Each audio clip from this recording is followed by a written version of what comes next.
What is up, guys? Justin Czaplicki here with another video for you. Like I said, I'm going to try to be doing more of these. So today, we're going to talk about why your warm-up sucks.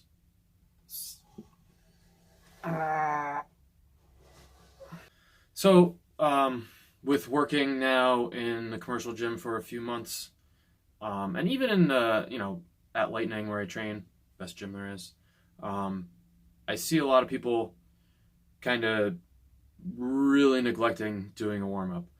Basically, this is kind of what I see from most people when they do their warm up.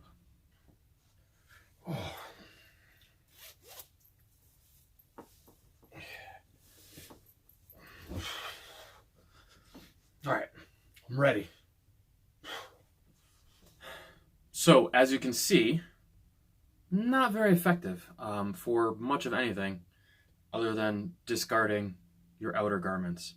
What I'm going to do, I'm going to go through my particular warm up that I do for myself, kind of explain each part of it, why I'm doing it, and then, if you guys want to follow along exactly with that, that's fine. If you want to do something similar, that's fine as well. But the main point here is to not neglect the warm up. Take the extra 10, 15, 20 minutes, whatever it takes. Go through a thorough warm up, get yourself ready to train. Your training is going to be better. You're less likely to get injured. You can actually get a little bit of extra work in your warm up too. Work on some movement patterns maybe that you're not that great at with just body weight or super light weights, and just get better overall. So like I said, we'll go through what I do. So that is right now. All right, guys. So I always start with some soft tissue work. I like to use the stick here from Elite FTS better than foam roller. I feel like I can get in tight spots better, have a little bit more control over the pressure and angles and stuff like that. Obviously, if you have a foam roller and you enjoy using a foam roller, that is perfectly fine as well. Don't go this fast with it. Obviously, this is sped up so that you guys don't have to sit through 20 minutes of a warm-up. So I basically do just lower body on this just because upper body wise, I feel like movement is better for me. I don't really usually have any tight spots, but if I was to, then I would do foam roller upper body stuff too. Like I said, I usually don't need to do that. So then we go into just some basic movement stuff, getting some blood flow going, moving around, getting some fluid in the joints, stuff like that. So arm swings, torso twists, some groin openers, hip circles, stuff like that. Anything that you guys feel is going to help you with whatever you got planned workout wise. So right now, most of my workouts are kind of full body type workouts, especially obviously with strongman stuff, and I'm actually doing pretty much a press and some kind of pull or a squat on all three of my training days. So upper and lower both days, so I'm doing the same kind of warm up each day, just because of that fact. So if I was doing just an upper body workout, I might modify the warm up slightly, do a little bit less lower body stuff, a little bit more upper body stuff. Although, especially with strongman events, as you guys know, you're using pretty much full body on just about everything anyways. Okay, and then I'll go into some toe touches, and I don't even know what I would call that. Sky reach. I got that one from Elliot Hulse. I forget what he calls that one. But basically going through some flexion and extension on the spine. I'm holding each one probably 5 seconds or so. So 5-second hold at the bottom, kind of, let your body hang as far as you can. It's getting a good hamstring stretch down there. And then at the top, same thing, we're leaning back, trying to stretch the arms back behind the head as far as we can, getting some hip flexor action in there. And then I move into some single leg deadlifts with a reach out in front. Sometimes I will do this with the foam roller in my hands and hold the foam roller up over my head as I go down. That will really help stretch out upper back. And this one is really good balance-wise for you guys who are a little iffy balance. And single leg work is always something good to put in. Even if you're doing it body weight in your warm-up, getting the extra reps in with that kind of stuff is never a bad thing. Okay, and then I go into little squat stretch here. So I'm holding at the bottom. As you can see, my stance is pretty narrow. If you need to go wider, obviously go a little bit wider. It's taken me quite a while to actually be able to get to the point where I am that narrow and able to have my heels in contact with the ground the whole time without the with the ollie shoes. So basically, this stretch, you're just gonna kind of move around a bit, open up your hips, use your elbows to kind of push your knees out to the side, kind of stretch your groin out there. As you can see, I'm kind of leaning forward up on my toes to get a little bit more of a stretch going through the hips. Play with the back position. I do a lot of reaching and stuff from this position as well, but always end with chest up tall to finish up your squat. Okay, then I move into some more quote-unquote weighted type stuff.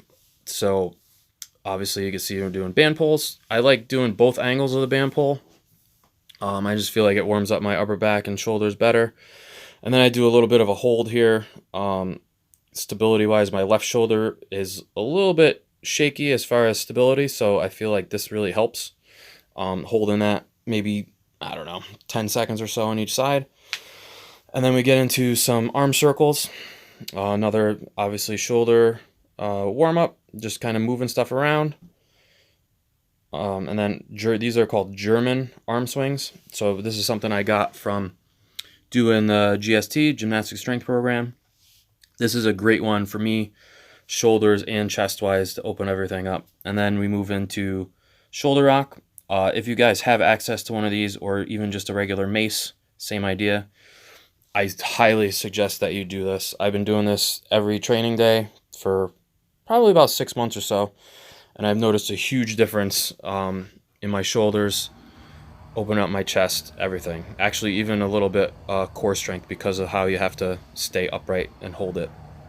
Okay, so starting with that band pull, this whole sequence that you see now is 2 rounds. So band pull, shoulder rock, and then I go into dumbbell RDLs. These are nice and slow. So slow on the way down, explosive on the way up, right into a dumbbell row. Kind of the same idea. Slow on the way down, explosive on the way up. Really concentrating on just squeezing and getting the back involved. And like I said, moving with intent. Okay. And this is something I added in recently, I'd say within the last maybe 2 months or so. Curl and press, or clean and press if you want to call it clean. I'm not really using my hips. I'm kind of trying to use just my bicep. I like doing these especially on days that I do log, just to kind of warm up that motion for the cleans. Same thing, like 8 to 10 reps, something light, nothing crazy weight-wise, and then I always do pull-downs. I just kind of use whatever handle is there on the machine. I don't really worry about changing it. Same thing, like 10 to 12 reps. Just obviously extra warm-up for the back. I can never really warm up back too much as far as I'm concerned. And then here we go with the kettlebell loaded single leg deadlifts. So big thing on this, shoulders and hips square, so you don't want to twist. These are great as far as, overall warm up, getting the glutes firing, and getting ready to lift some heavy weights. All right, guys, so there you have it. That's pretty much the whole warm-up. So like I said, starting at that band pull, I went a little bit out of order because when I was filming, I kind of forgot to do a couple things. So I do band pull, shoulder rock, and then I go into the RDL with the row, the curl and press, the pull down, and the single leg kettlebell deadlift. That I'll go through twice at the end of each one. Whatever the first movement I'm doing is, I'll do a set of that as well. So Tuesday it was log, so just empty log, clean it, few reps, 8 to 10, and then go back through that second part of the warm-up, starting with the band pull again. Same thing. So like I said, it's not crazy intensive. Well, obviously it's not intensive. That's not what I meant to say. It's not crazy as far as a lot of extras. Well, there is a lot of stuff, but it doesn't take very long. They're all easy stuff.